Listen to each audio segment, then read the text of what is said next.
Friends, स्वागत है आपका अपने इस YouTube channel Saraswati commerce academy में। तो आज हम करने वाले हैं क्लास +1 की बिजनेस स्टडीज का चैप्टर नंबर 23, जिसका नेम है wholesale trade meaning and services. अब हम इस चैप्टर में होलसेल ट्रेड के बारे में पढ़ेंगे।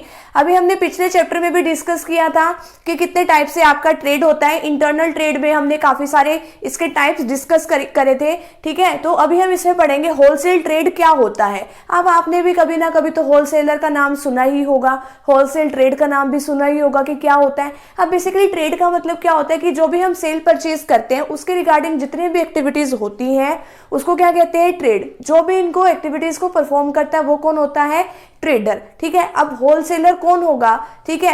होलसेलर वो होगा जो होलसेल का काम करेगा। अब होलसेल आपने कभी ना कभी सुना ही होगा। अब देखो, एक तो वो पर्सन होता है कि जो सामान को बनाता है, जिसको हम कहते हैं प्रोड्यूसर या फिर जिसको हम कह सकते हैं मैन्युफैक्चरर, ठीक है। फिर उसके बाद आता है हमारे पास होलसेलर। अब जो प्रोड्यूसर से सामान लेता कौन है, होलसेलर लेता है। वो काफी सारी अमाउंट में वो सामान उससे ले लेता है। फिर वो होलसेलर क्या काम करता है, रिटेलर को वो सामान बेचता है। रिटेलर आगे किसको सामान बेचेंगे, एक हमारे कस्टमर को सामान बेचेंगे, ठीक है। तो ये एक पूरी प्रोसेस है। इसके अंदर सबसे पहले हमारे पास प्रोड्यूसर आता है, प्रोड्यूसर से हमारे पास होलसेलर, होलसेलर से हमारे पास रिटेलर, रिटेलर के बाद फिर क्या आते हैं, कस्टमर, ठीक है। तो इस तरीके से सामान जो है वो पहुंच जाता है। अब देखो, तो होलसेलर का काम क्या होता है कि ये जो प्रोडक्शन है, अब ये जो प्रोड्यूसर है, प्रोड्यूसर से ये सामान ले लेता है और ये काफी ज्यादा अमाउंट में ये सामान लेता है इससे, ठीक है। तो इसलिए इसको हम क्या कहते हैं, होलसेलर कहते हैं।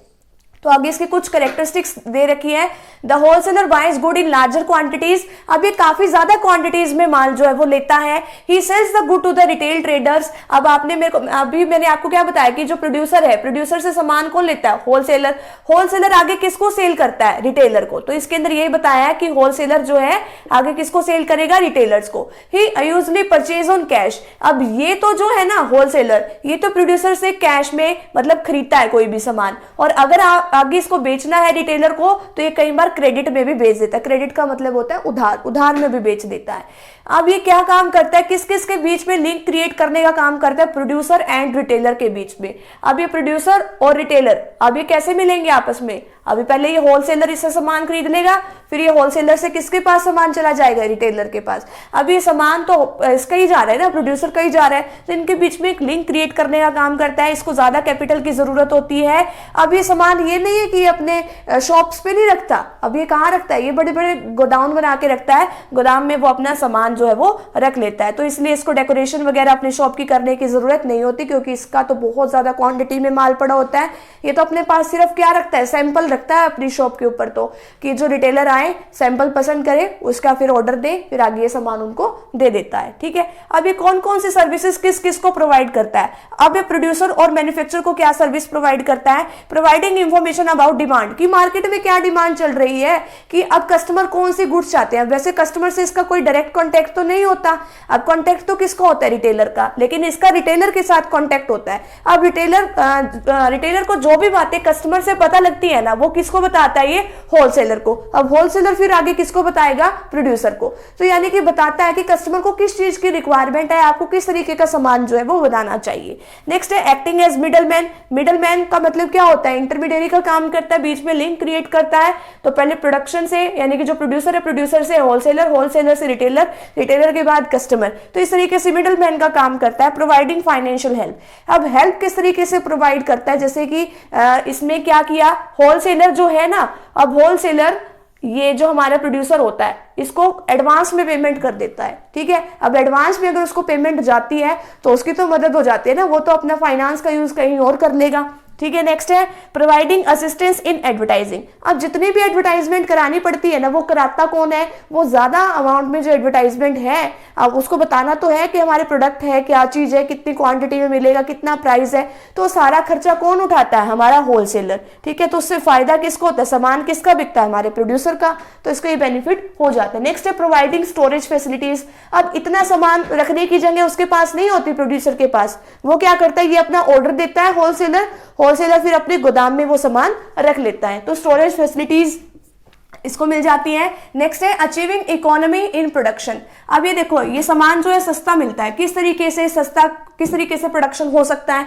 अगर कोई आप सामान जो है वो ज्यादा क्वांटिटी में बनवाओगे तो उससे जो प्रोडक्शन कॉस्ट है वो क्या आती है आपकी, कम आती है। नेक्स्ट है प्रोवाइडिंग डिस्ट्रीब्यूशन फैसिलिटीज। अब डिस्ट्रीब्यूशन जो है, सामान तो हमने कहाँ तक पहुंचाना है, अपने कस्टमर तक पहुंचाना होता है वैसे तो प्रोड्यूसर ने सामान। अब लेकिन ये होलसेलर इसकी कैसे मदद करता है। अब अगर ये प्रोड्यूसर जो है रिटेलर को ये सामान पहुंचाए, अब रिटेलर तो काफी जगह पे होते हैं, कितने सारे रिटेलर्स होते हैं, और जो होलसेलर होते हैं वो लिमिटेड अमाउंट में ही होते हैं, ठीक है, वो ज्यादा होलसेलर नहीं होते। तो ये सिर्फ होलसेलर के साथ कॉन्टेक्ट बना के रखता है और होलसेलर आगे अपने आप जो है रिटेलर से कॉन्टेक्ट बनाता है और रिटेलर से आगे अपने आप सामान जो है बिक जाता है। तो इसका तो प्रोड्यूसर जो है वो होलसेलर के साथ ही अपना कॉन्टेक्ट मेंटेन करके रखता है और अपना सामान बेच देता है, ठीक है। तो इस तरीके से ये जो होलसेलर है वो हमारे मैन्युफैक्चरर को ये सर्विसेज प्रोवाइड करता है। आगे जो है रिटेलर को किस तरीके से ये हेल्प करता है, इजी सप्लाई ऑफ गुड्स। अब देखो ये जो हमारा प्रोड्यूसर है, प्रोड्यूसर से होलसेलर सामान खरीद लेता है, बल्क में काफी सारा सामान खरीद लेता है, तो इनको सामान लेते हुए कोई ज्यादा दिक्कत नहीं आती, रिटेलर्स को इजीली माल मिल जाता है। फाइनेंशियल हेल्प जो है वो इसको देता है, किस तरीके से। अभी देखो मैंने आपको इसमें कैरेक्टरिस्टिक्स में एक पॉइंट बताया था कि सामान तो किस में लेता है, सामान तो परचेज तो कैश में करता है, लेकिन सेल किस में करता है, क्रेडिट को। सेल किसको करेगा, ये रिटेलर को। तो इस तरीके से इनको फाइनेंशियल हेल्प मिल जाती है। Consultancy services. अब आपको पता होना चाहिए कि ये जो होलसेलर है उसके साथ साथ तो बड़े बड़े डीलर्स और भी लोगों की जान पहचान होती है, उसको बहुत सारी बातों की नॉलेज होती है। तो अगर इसको कुछ कंसल्टेंसी, कुछ सलाह चाहिए तो ये इसको इजिली एडवाइस दे देता है। Benefit of advertisement. अब देखो कि इसको तो एडवर्टाइजमेंट में तो हेल्प मिलती है रिटेलर्स को, क्योंकि सामान तो इसका भी बिकता है, इसको थोड़ी कम लोकल लेवल पे एडवर्टीजमेंट करानी पड़ती है। वो एडवर्टीजमेंट किस तरीके से करता है ये, अब ये जो रिटेलर है वो एडवर्टीजमेंट इस तरीके से करेगा, बस पर्सनली ही लोगों से कांटेक्ट कर लेता है कि हाँ भाई ये वाला प्रोडक्ट है। तो फायदा तो इसको किससे हो गया, वरना तो इसको एडवर्टाइजमेंट ज्यादा करानी पड़ती। वो एडवर्टाइजमेंट किसने करा दी, होलसेलर ने।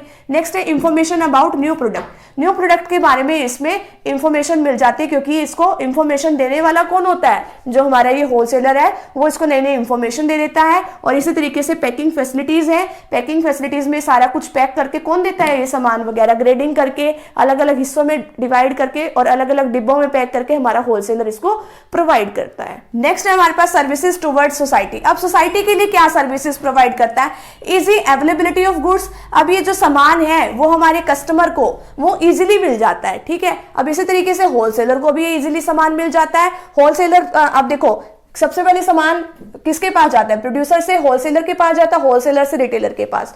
तो यानी कि सभी लोगों को एक ही जगह पे काफी सारा सामान अवेलेबल हो जाता है। नेक्स्ट है बेनिफिट ऑफ एडवर्टाइजमेंट। अब देखो जैसे कि कस्टमर होते हैं, अब कस्टमर को ये सामान जो है इजी वे में मिल जाता है। किस तरीके से इजी वे में ये जो सामान है वो मिलेगा।